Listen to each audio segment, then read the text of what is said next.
Hello అండి. నా పేరు ఛాయాలత. నేను emotional freedom expert and certified EFT life coach.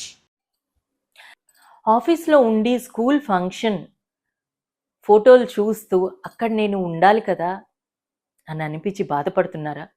ప్రతిరోజు ఒకవైపు కెరియర్ కలలు, మరోవైపు మన పిల్లల కలల్లోని ఎదురు చూపులు, మిస్ అయిన బెడ్ టైమ్ కథలు, మిస్ అయిన హగ్, ఇవి మనలో తెలియని ఒక చిన్న గాయాన్ని మొదలై అదే మనని మింగేస్తాయి.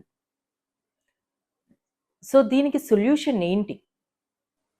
ఈ పరిస్థితి నన్ను బాధ పెడుతున్నా నేను దీన్ని అంగీకరిస్తూ నేను వాళ్ళకి కావాల్సింది సమకూరుస్తాను. ఒక తల్లిగా నా ప్రేమని బాధ లేకుండా వాళ్ళకి సమకూరుస్తాను అని ఇలా 3 సార్లు చెప్పి రిలాక్స్ అయ్యి మీ పిల్లలు మీ పక్కన ఉంటే ఒక్కసారి వాళ్ళని గట్టిగా హగ్ చేసుకోండి.